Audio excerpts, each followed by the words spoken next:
Hi, everybody, and welcome to another episode of Voice of Silence. Today, we are going to be discussing voice of children, and we have speaker number 27 with us, Parvati Chandran. But before I move ahead, I think what I would like to bring your attention to is children in general. When you think of children, you think of innocence, and you think of wonder and curiosity and excitement. And we as adults, I think what we want to provide them with or without being parents is basically a lot of love and to nurture them. So essentially, what are we looking at? We're looking at ourselves being sources of happiness, love, and nurturing. And well, as much as most kids are lucky enough to have parent figures, we also have children in the world that are not so privileged or don't even have that source. Sometimes because of accidents or some things that cannot be avoided, but a lot of times because of very avoidable circumstances. For example, wars or socio-political agendas which are not going to help anybody, or very, very ineffective government policies. Now, those can totally be avoided, but that is for another day. What about the children though? So who's looking after those children? And that's where we have people who actually are working for them, for so many of them, relentlessly, with passion, with the focus in mind. And one of those is here with us today. That is Parvati Chandran.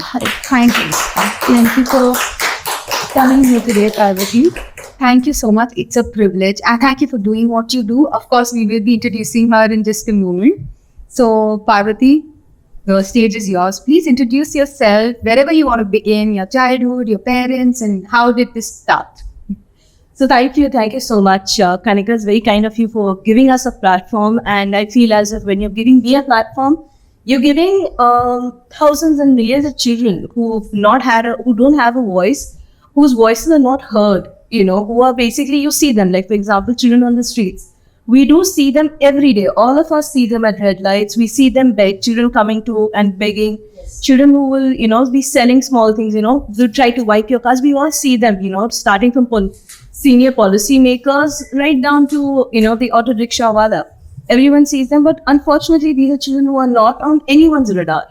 They're not on the radar of policy makers. They're not on the radar of, those who are looking at, development work also. So these are children who continue to live a very invisible life, and they're the most vulnerable children. So thank you that you've given us a platform today. It's not even a pleasure. I think it's the right thing to do, and I think the more we need so much more. So I hope somewhere this is a start. From my side, at least, you're already doing your bit and a lot. So how did this come about? I mean, where are you from, and how did this come along? So I'm essentially from Kerala. My family is from Kerala, but my grandfather migrated to Calcutta, so I've grown up in Calcutta. And my father passed away when I was about a year and a half. And so after he passed away, then my mother moved back to live with my maternal family. And hence I grew up in this very big joint family with brothers and sisters and uncles and aunts. And that I studied in La Martiniere, went to Loyola College and studied. And when I was a kid, if you're asking for me the genesis of this entire thing is, I think my mother takes the blame for it. Because when I was young, she had hoped I'd be like every parent, they hope parents, children would grow up to be like a doctor. And my mother thought I'd be a scientist because I has to ask a lot of questions. So she thought, no, baby, koi scientist banegi, kuch fancy cheese banegi. But she made the mistake of taking me to Nirmal Chai, which is Mother Teresa's orphanage. And she took me there because I was a single child, obviously. And she did feel that at one point of time, I was getting a little too arrogant for my own good, a little selfish. And she did not want her child, obviously, to do that. So she wanted me to see the other side of life, what happens with, to be grateful, for what you have and how important it is to be kind. And that is when she took me, and I think the seed was sowed there, where I used to see the children, and I really enjoyed being with those children. And I used to love the way the nuns used to look after the children, so selflessly, they used to look after the children. And that is where, the seed was sowed. And even in school, the only, I think, society I was a part was of the social welfare society. And then after that, when I had to do when it came to the point where you decide what you want to do, what do you want to do in life? I had first decided that I wanted to clear the civil service. It was a national hobby. So I also tried that. And so I took up history honors. And while doing that, I was like, you do know how the civil service is. It's not like a guarantee. So that was the era where, everyone was doing MBA. MBA was like the hottest thing. Hot thing. Everyone wanted Yes, I have to. I was in that rat race. Yeah. So then I really asked myself that, do I really want to do that?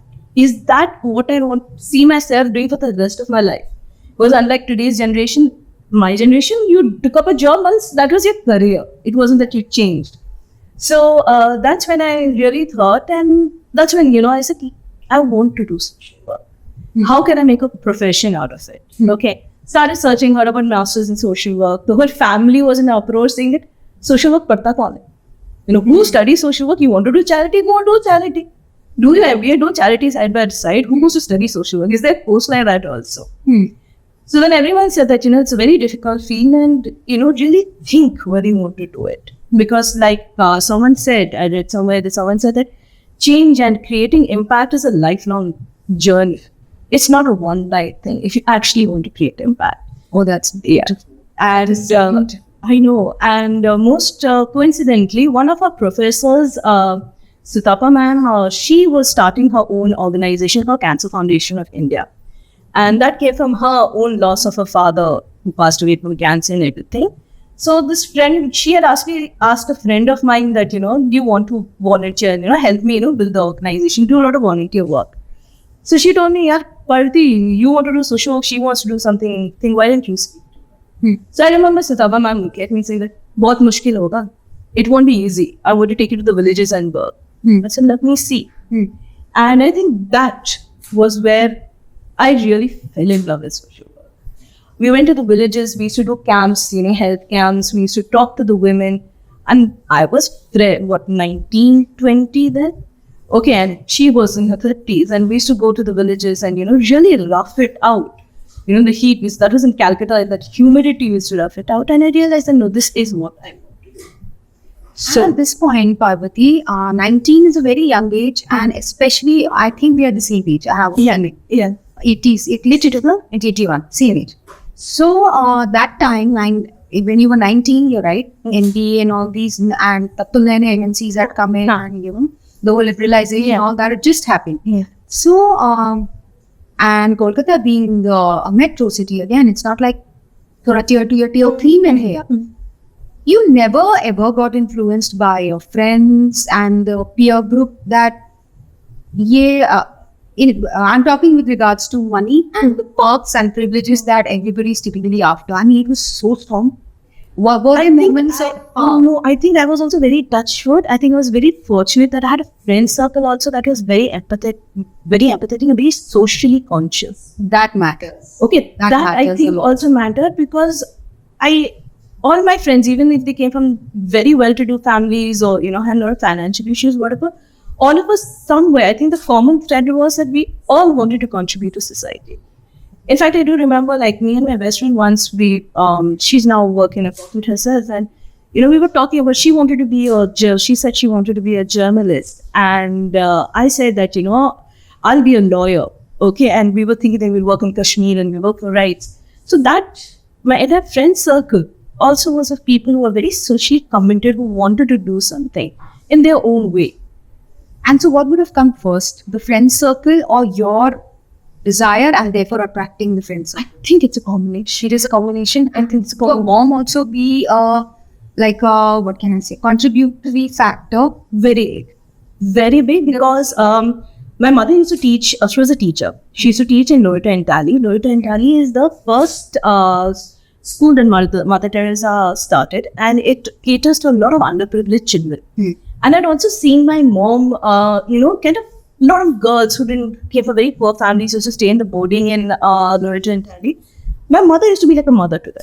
That time I used to be very jealous. Let's be honest about it. I used to be very jealous. So my mother, not your mother, kind of a thing. Naturally. Sugar, you must have been like, what, we were 10 years old. Yeah. Okay, so, but then, as I grew up, I saw her also, how she used to, kind of really support these girls, who didn't have families, who came from very difficult circumstances. In spite of she being a single parent, give teaching, going and giving tuitions, because she had to support me also, right? Yeah.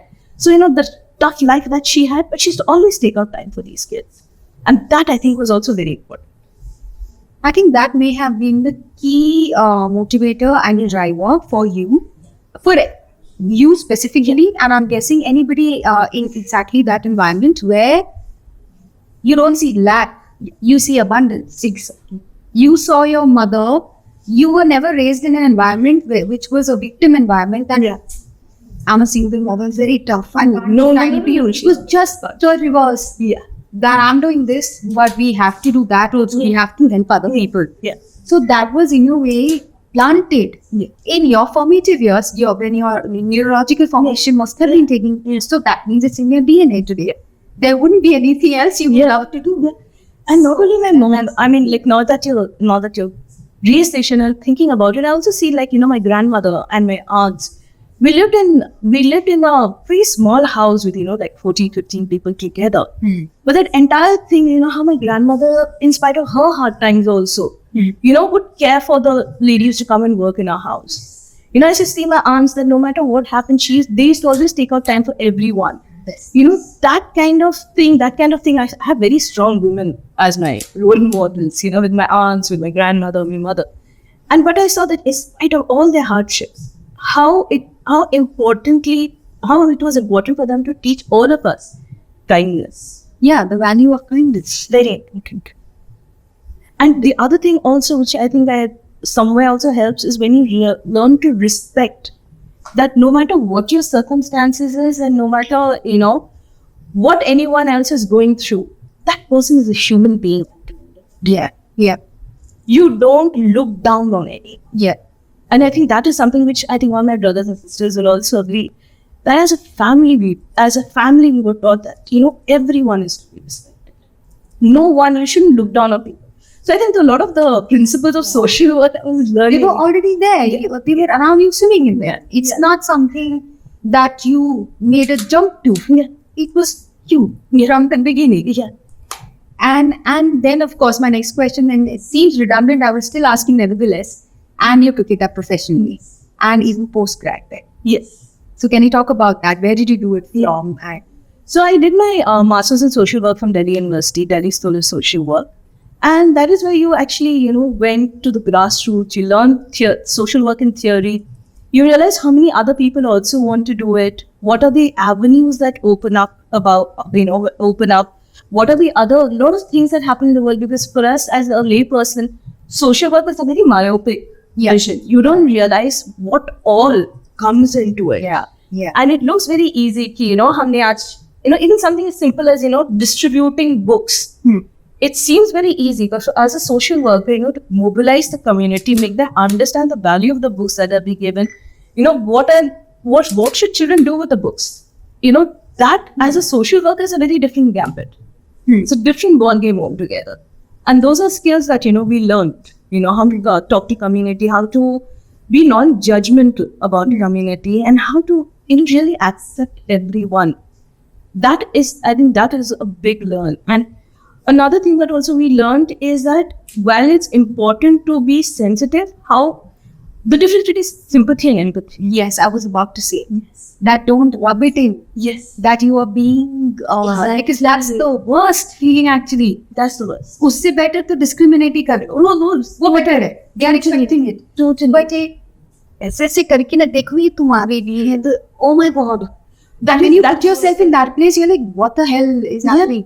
So yes, it's a very unfortunately sensitive, and I wonder why when everybody is the same. Like, ये आता भी क्यों है in the first place? It's beyond me. That is because you're a wonderful person and you don't have it in your heart like that. That is who you are. And I've seen, I don't want to start talking about the horrid experiences that you've had with people who come into communities or come into, come and work with children. And it's like I say, when for them social work is more anything else. Is like, I want to feel good about myself. Yes. I don't care what the other person is going through. Yeah. I have to feel as a survivor, the rescuer syndrome. The hand rescue. So I want to do something because I want to feel good for myself. In a way. Ego boosting. And that is something that as social workers we're taught that, if you actually want to bring change, you cannot do that. You have to let go of that you are going in as a masiha. You're not a masiha there. You are a part of it, and you have to be grateful to them for giving you an opportunity to do so. Yes, absolutely. The role reversal. And that is very difficult. It's a privilege to be able to be of service to somebody. Exactly. But I have a question. I know but that's why I've called you here, because hopefully through this, I know people are there in different professions. Not all of us can get into taking this up professionally, but at least from today's episode, we can go back with a little more knowledge as to, okay, this can be done, without feeling any resistance. Now, as an example, Doctor had come last time, Dr. Rizvi, who's here, you're here. I'm trying what I can, what I'm best at, but both of you, I feel, are doing like amazing work. And through that work, you are influencing. Like I know she had mentioned how her daughters understood a few things just because she was doing heal, right? And through you, a lot of people must be also getting influenced. My question to you is, you just said that a lot of people do it for boosting their ego. My question, and it may sound a little weird, is वो लोग भी बढ़ जाए ज्यादा. कुछ लोग तो inert ही बैठे हैं, अपनी ईगो बूस्टिंग के लिए भी कर लेना. You think, like, you're understanding what I'm saying? I know what you're saying, that something is better than nothing. Kind of, and not so much for you boost your ego good. But maybe somebody get helped. I feel that the people who need help far outnumber the people who are willing to help. Now, what your intent is, like I know a lot of people who don't have too much empathy inbuilt. But if they want to do it just to boost their ego, that's okay, right? That's perfectly fine. I have no problem. As long as the only place I draw a line and I close the door is when there is disrespect. Oh, that is that's when you're trampling on if you're trampling on someone's dignity, that is when I mean the big donors have said that, okay, thank you. Yeah. Because for us, our children, have suffered enough. Yeah. We don't let them reason. We don't make them reason. Yeah. And I can share this one story. I remember that it was in one of the girls' homes that we have. So I used to work with this NGO called Salaam Bombay Trust, and we have children's homes. And there was we have one called Salaam Bombay Trust. Okay, Salaam Bombay Trust. Okay, and we have girls' homes, and there's this one girls' home in Gurgaon, Gurgaon Sector 21, called Arushi Children's Home for Girls. And I do remember that a lot of neighbors come to celebrate birthdays and this and that. And a lot of people do come, when in and around Gurgaon, come to celebrate their birthdays, their children's birthdays. Or this one little kid's birthday, and the whole family came with cake and samosa and everything for the kids and everything. And cake kata, sabko diya, everything. And when they were leaving, the grandmother's holding the little child, and it was beautiful. It was very nice. The grandmother's holding the little child's hand and going out, and she tells the grandchild, unfortunately I was the only one who was standing there and heard it. She tells the grandchild that, देखो, अच्छी तरह जगह देख लो, तुमने अगर शरारत की तो मैं तुम्हें यहीं पे छोड़ जाऊंगी. I know the anger I felt inside. Yeah. Because she's an elderly lady, so I could not tell her much. I just told her, ma'am, this is someone's home. Yeah. It is not a jail for my girls. Yeah. Okay? These girls are not here because they have done something wrong. It's not a punishment. Okay, it is not a punishment. But then these girls are like my girls. Each of us who work here in this home, for us, these girls are their family, and for these girls, we are family. Yeah. I will not allow you to talk like this. We do not. You have done this today. Please don't do this again. So this is the kind of thing that happens. So when an incident like this happens, when I feel that, dignity is being is in question. You're kind of the gatekeeper. Yeah, that is. I can't even start to imagine how tough that job is. I can't even, because people will just say anything at the drop of a hat, and how many people will stop? So you are really trying so hard, because they are children, for crying out loud. I at 42, I'm still struggling with sensitivity and how not to get hurt. It's common. These things, they stay in the child's brains. Don't do it. Yeah. You mat karo na. So hats off, hats off. I mean, एक तो आप अपना काम कर रहे हो, ऊपर से इनको भी अलग रखो. So that's what I'm saying. We welcome whoever wants to give whatever is perfectly fine, but all respect. Yeah. there has to be respect. And that's a given. I think that's a universal given. It's a universal given. Respect other people. Yeah. समझ नहीं, and Indians को नहीं आता. Am I? Or is it a universal? I don't know. I don't want to say. I think it's a universal thing. I think it's Indian, no? It is Asian. I don't know. I don't know. I don't want to comment on Even that. I can't because I may not have enough information. Exactly. But maybe because India, there are a lot of reasons also. We can't get into it. But you see, you see it everywhere. Okay, sorry, I took a digression there, but I had to because you would be coming from a place of authority, Parvati. I can go on, talking about social work without having touched the S of scratch of social work. You are in it. But therefore, I needed to know your opinion on a few things. Okay, so in all of this, we've understood that you are with children. Yes. Can you please talk about your trust first? Sambhavna. Can you talk about Sambhavna? When did it get, when did it come into place and what does it do exactly? And maybe then other things that came into it. So I love to talk about Sambhavna. But before I talk about Sambhavna, I think I worked after my graduation. I worked in a lot of organizations. I worked on trafficking. I worked on, women's rights in Rajasthan and things like that. But I think, my journey and Sambhavna's journey would be incomplete if I don't mention Salaam Trust.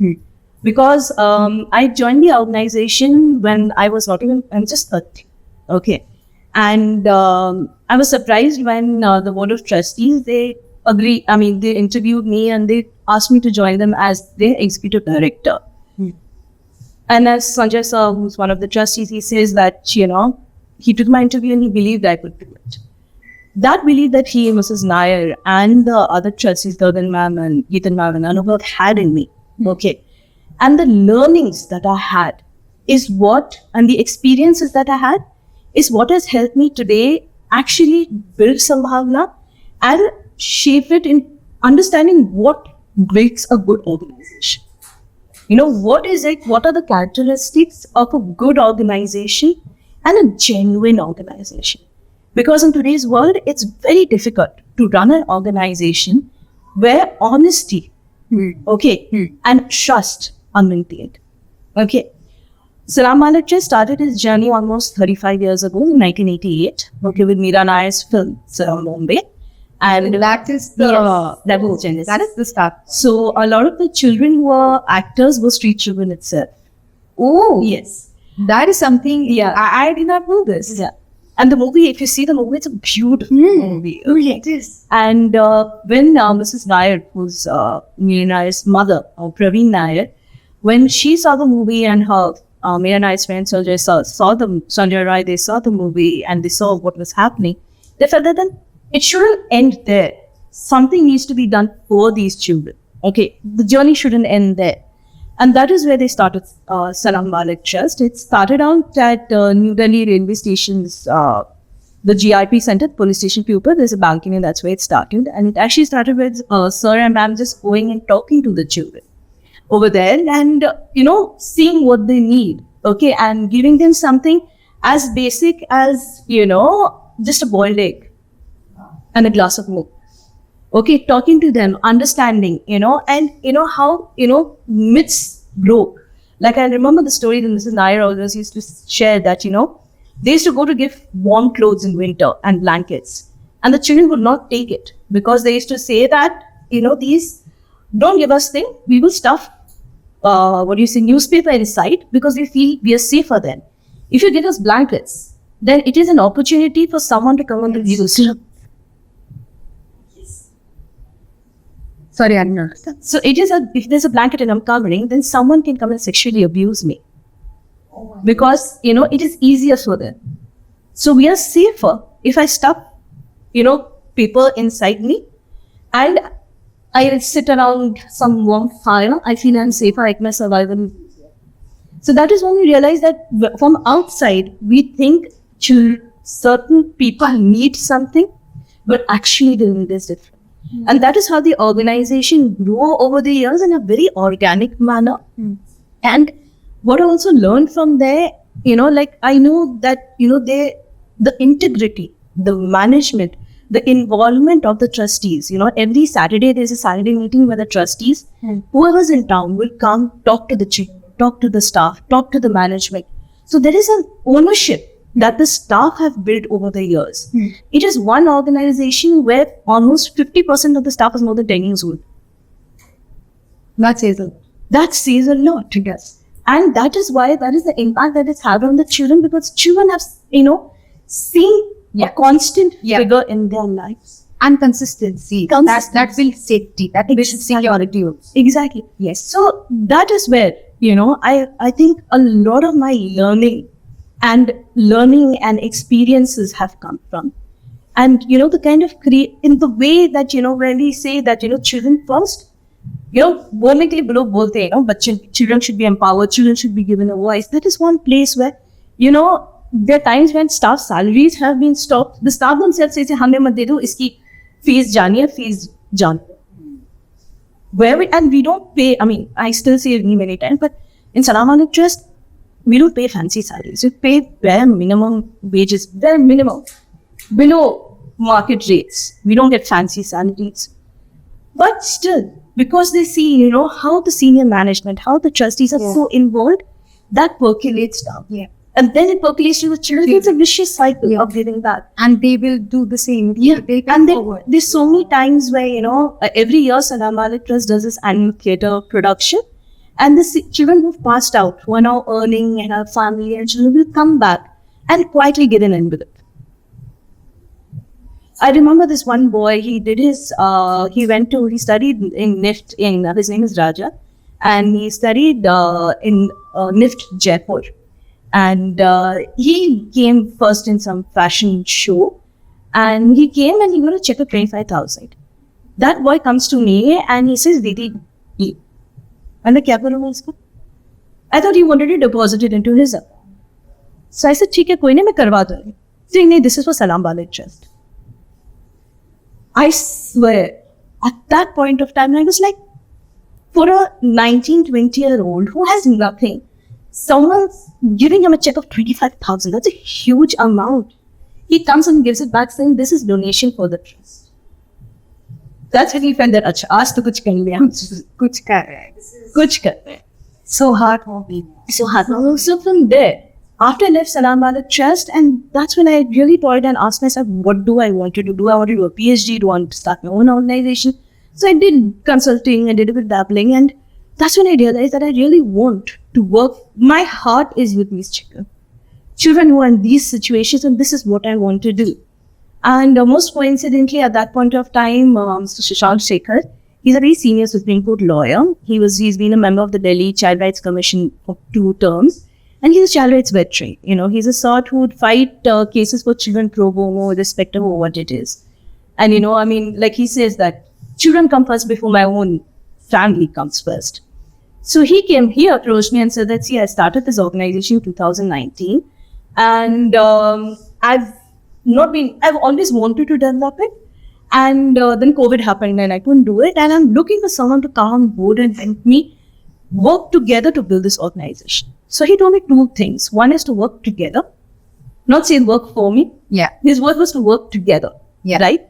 And the other thing he said that, like you want to work for children, I also work for children. Let's do something together. I said, so okay, fine. That's where it started. That's how. So Sambhavna is an organization. Its full name is Center for Research and Advocacy for Child Rights and Persons with Disability. When I joined that, I told sir that, sir, itna lamba naam kisi ko yaad nahi rehne wala hai, bahut lamba naam hai, let's give it another name. And we brainstormed, and that's when we felt that Sambhavna was ideal because we believe every child is a possibility. Yeah. Right? And what Sambhavna does is work for children in difficult circumstances, children who are invisible, children who are, who are so marginalized that people are not even talking about them. Children who are in the border areas, children who are in certain pockets of even Delhi, but no one's talking about them. No one's going to them because it's very difficult to go to them. Like, for example, we work in Kashmir. Okay. So when we started working in Kashmir, you had no clue how many people came to sir and me said that, why are you on there? It's such a conflict zone. There is so much of social, political, it's such a difficult place to work. It's such a risky place to work. Why are you going there? And at certain, my answer was the same, that someone has to go there. Yeah. People have to start going there. Yeah. We fortunately 370 is lifted, and now it's more accessible to the rest of India. Instead of just going there for tourism and taking photographs and selfies, let's really make that state be a part of India by really helping those who really need help there. Because it's been years, okay, that children have suffered so much there. I remember this one conversation that I was taking a training for, under the government scheme, the government, we build children's homes for children who don't have parents, children who have parents, but the situation is such at home that they can't go back to their families. So there are these children's homes, and there are people who look after them, and there's a body called the Child Welfare Committee, who monitor these homes, ensure that, they're going by the government guidelines, and there's a certain standard that's maintained for that. So I was taking a training for them and things like that. And I was talking to them and asking them that, as social workers, there's always at one moment you feel, ask kuch kar liya. I've achieved something. They all unanimously told me कि हमारे बच्चे जब हमसे कुछ मांगते हैं ना, तब हमें लगता है कि हमने कुछ कर लिया. And I'm like, हमारे बच्चे कुछ मांग लिया हम. What do you mean by that? Because sometimes you feel your children are so entitled, you want to give them but the woman's too entitled. But they said that no, हमारे बच्चे कुछ मांगते नहीं, हम जो दे देते चुपचाप से ले लेते. कभी कभी एक आधे रबर के लिए या लड़ाई मांग लिया, या एक एक्स्ट्रा क्रेयॉन हमसे मांग लिया. And I get goosebumps every time I see it. Can you imagine a child who had children are not demanding anything? Yeah. That their voices are so silent. And they are so numb. They're so numb. They are numb to every pain. He told me this. In fact, I have to say this. Parvati obviously was somebody that I was looking at in any case. But the urgency of today's episode is actually based on this sentence. When she told me that there are children who talk like this, or what happened, that बच्चे मांगते नहीं है और उनका थोड़ा सा उनको successful feel होता है the child rights committee के members को, and they say मेरे को आज visa eraser दे दो. Oh my God! I mean, such dichotomy in this country, I mean, in the world, and in our mindsets more than anything else. In our mindsets, that I think that's where it starts from. So. Sorry, Aman. I know, it left me also speechless. I mean, like people do ask that, after so many years of social work, you must have become insensitive to things like this. Yes, there is one level where, कुछ चीजें जो लोग रो देते हैं movie देख के, मुझे रोना आता नहीं है. Certain movies people see, people cry, tears don't come. But yes, things like this always leave one that, you are so taken aback. That there is so much need, there is so much to do in this world, and what are we doing? I agree with you. I completely agree with you. Yeah. And so, thankfully, you've been one of the, easy speakers because you have covered all points. See, when you ask me to talk about children, it will just come. It will just come. Yeah, we'll have to put a buzzer and say stop. No. Thank you for that, because you're almost towards the end of it. But please talk about Inara. Yeah. What is Inara, and the reason why we're here is if you can give us an introduction about Inara, and also how can we help as a society. So Inara's background is, like I said, I went to Kashmir. So I myself started working, looking at working with people in Kashmir, NGOs in Kashmir, and then we found this very young NGO, which is as young as us, called White Glow. They're also by this very young pair of lawyers, Junaid and Saba, very passionate about, bringing development into Kashmir. And Saba came to our office one day and she spoke to us about the work she does. And she was connected to us by Shazia Wani. She's an amazing lady, okay, whose heart is really for the children of Kashmir, okay. So she knew Shashank sir earlier, and she told us that, why don't you speak to Saba? And then Saba came and spoke to us and told us about the work that they do in Kashmir. And then, we met Junaid and everything, and we decided that we should work together. Okay. Because Kashmir is a very different place, the language, the socio-political, the cultural nuances. For someone from outside going and doing will be like, like a imposition. Yeah. So we felt that, why don't we work together and collaboration. And we brainstormed on a lot of things that we should do and what can we do. And that is where one day Junaid and Saba said that, the army has this land, which is lying vacant, and they want to give it for development work. So, what can we do for it?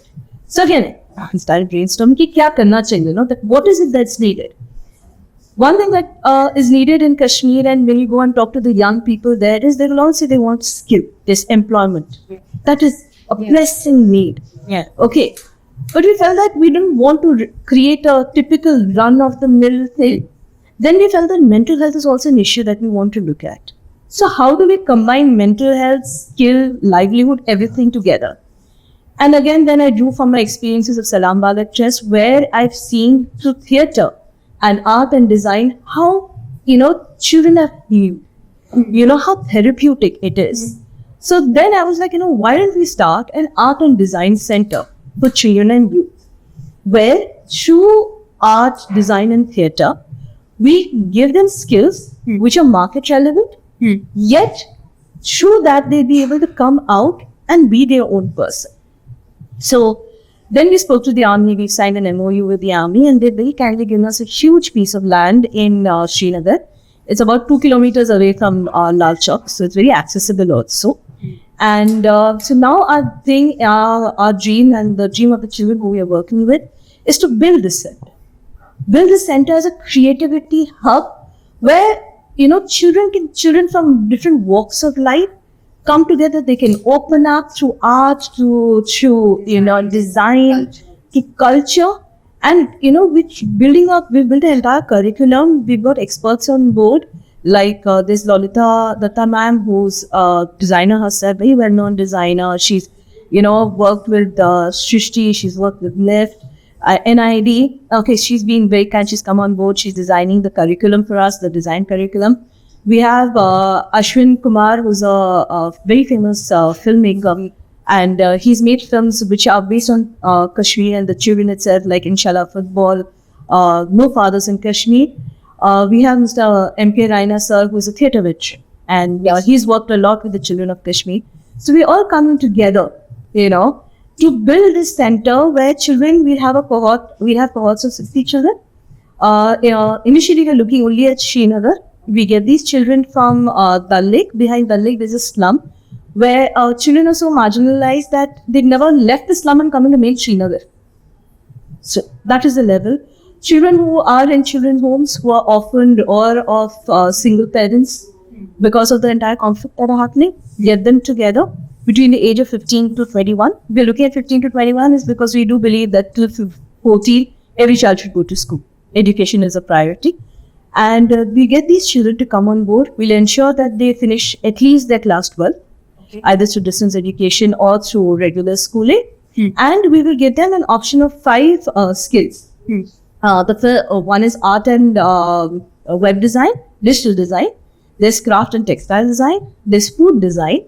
There's photography and tourism. So in the first 6 months, they can choose any one of these 2 courses, and we'll give them exposure first. They understand what these courses are about. They can choose any of these. They do a basic course. Side by side, we have an entire theatre workshop that's happening for about 5 months. The children perform the play that they create. They will create the story. They will do the direction and everything themselves. Raina sir will just be like, kind of facilitate the entire process. And we have them perform in Srinagar. God willing, we want to bring them to Delhi. To come here, perform here. We want them to come and interact with children of their own age. To understand that, we love them as much as we love others. There's so much of love here for them, the kind of hatred, the kind of barriers, the kind of walls are there. Slowly see if we can break those walls. We can break those walls, those misconceptions that they have, and get them to interact with the children here. When they go back, it will be dead winter. We give them a break of about, say, a month. And then we let them do an advanced course in any one of the courses that they've done. Streams that they've chosen. And after that, depending on the age, if they're under 18, we'll see if we can get them a paid internship. And if they're above 18, either higher education or we get them to take up a job placement. So that is the entire dream. That's That is Inara. That is called Inara. Inara means a ray of light. Ray of light. So we are hoping that this ray of light we can take for these children. And apart from, the technical aspects of, skill and things like that, we really hope that we can give these children a platform that they can be happy. Where we can hear laughter. Yeah. And that is something that, I really want to. I've walked into those homes and I felt this quiet. There's so much quietness. Yeah. बच्चों की जो किलकारी होती है ना, that is what we have to feel. We want them to feel happy. We want them to realize that there is so much that they can do.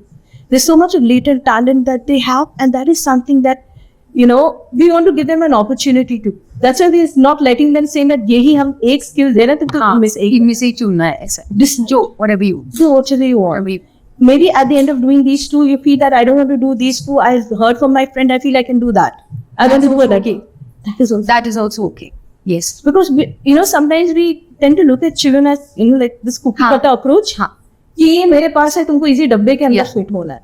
No, whatever it is that takes for you to heal and become a happy person.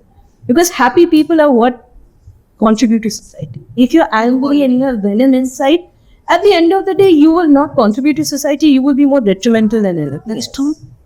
You can see it all.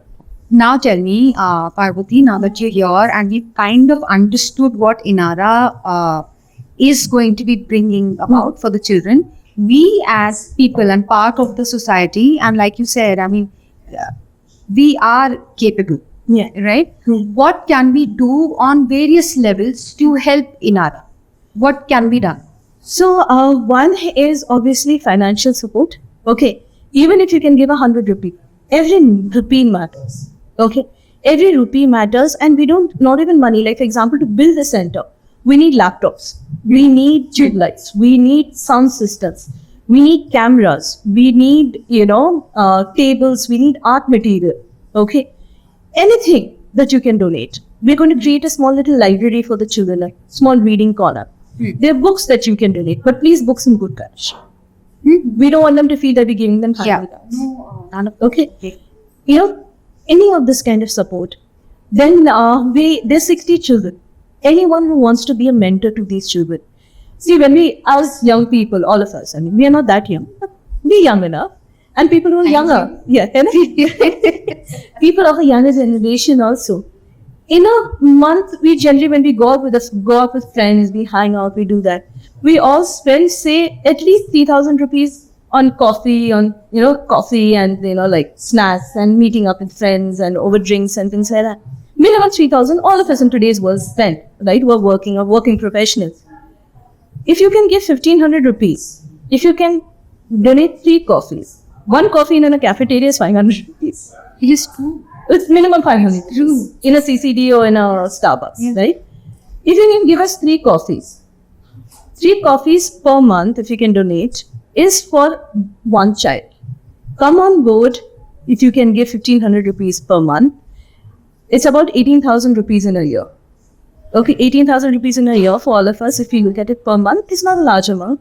Come be a mentor to one of these children. I'm looking for 60 individuals who are willing to give 18,000 rupees to sponsor these children. It's just 1,500 rupees a month for all of us. If you look at it, the amount of money that we spend, it's nothing, right?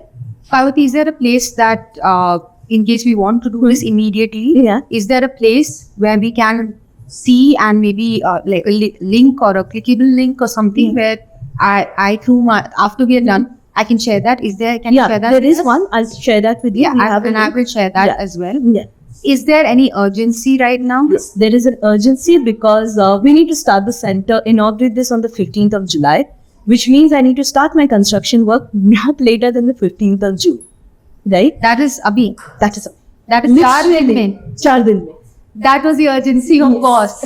This was the urgency where I was like, can I at least contribute like this tiny 0.1% to get your voice out? I will, on this platform, Parvati, do whatever I can tonight. Just post this going out. Let's all share this everywhere and have at least it started. Yes. I can talk for myself, Thank you. but I can do whatever. Yes. Spread the word. See, like I said, that it's not the amount, it's just the intent. Okay. And we will give you the receipt. We have 12A ATG, which means, you get tax rebate with whatever amount you get, 50% tax rebate you get for whatever amount you get. And like I said, even, So people, at the end of the day, we all work in corporates. If there are corporates who want to come forward and help, like I said, you don't have to give us, if you don't, a lot of corporates are that we will not give money. Then give me intent. Get me my tables, get me my tube lights, help me with the electricity. I need paint to paint the center to make it child friendly. Give me paint. Just give me paint. You don't have to give it to us. I'll give you the address. It's going to be in the army headquarters. You can just send it over there. When we inaugurate it, we will put your name, your logo and everything there. Because we will be grateful for each and every contribution. Because done. yes, Done from our side. It's like and will be art. It's an art cultural place, and hopefully the thing that we want to react when it's the manner that we are putting in for. Yes. Who I want to do. Yes, exactly. It's like I remember that when we had gone on Sir and myself this time when we went to Srinagar, we also went with this another organization run by this wonderful gentleman called Feroz Ahmed, and he and his team also do a lot of good work on the ground in the villages of Kashmir. And we went to Baramulla and Bandipur and we spoke to the panchayat leaders and the community leaders over there, and like they all said, it is time now. The Kashmir has opened up. Okay, Kashmir has opened up. And it is time now that we do something. Yes, It's been 74 years that, generations and I get goosebumps. Yes, same. I'm like, कब से सुनते आ रहे हैं? Exactly. And what is going on? What is going on? And who cares about what's going on top? Let's do our bit. Let's do our bit. Let's do our bit and forget about all that. Yeah, but let's just do our bit. Exactly. And we all talk about nationalism and patriotism. Those are not just words where you say that I love my country, and someone who talks against my country or talks against, my government or talks against my people are not my friends. Patriotism is actually when you go out of your comfort zone. Yes. And you want to do something. So, before we close, Parvati, what would you like to say to the world as your voice of children? That will be the closing, only your closing statement. I think a closing statement would be that be kind. Be kind. It takes a lot of courage to be kind. It's very easy to say be kind. But be kind not only in your actions of giving something to someone, but also in your thoughts. Exactly. Because I think kindness actually stems from your thought. That when you see someone, okay, are you like, oh my God, that face that you make, or your expressions, or your, are you, don't be good. Like I always say, when you're being kind, don't carry your phone with you. Do not be kind and take selfies just for that. Yeah. There is nothing, you're not being kind. You're being kind to yourself. Yeah. It is important to be kind to yourself, but that is more of an ego boost. So be kind, because there are lots of children out there. Okay. Just your one kind word would stop a child from taking a step and going onto a path which is a total spiral. Yeah. So that is why it's very important to be kind. Not only like I say in kind, मैंने कुछ अच्छा किया, मैंने कुछ दे दिया. That is important, but be very kind in your thoughts and your words. Because for children, that is most important, because they're, one word can make or break a child. Yes. How you talk to the child, how you dismiss the child, or how you appreciate the child can make or break the child. And it stays forever. It stays forever. And so that's why everything. For all of us, whether you're working with children or you're not working with the children or you have your own children, be very kind to each other. And the other thing is have a lot of gratitude. Teach children to know gratitude. Gratitude is very important. Gratitude is very important for whatever you have. Whatever you have, whether it doesn't have to be something very big, but the fact that you have life and you have the opportunity to live again.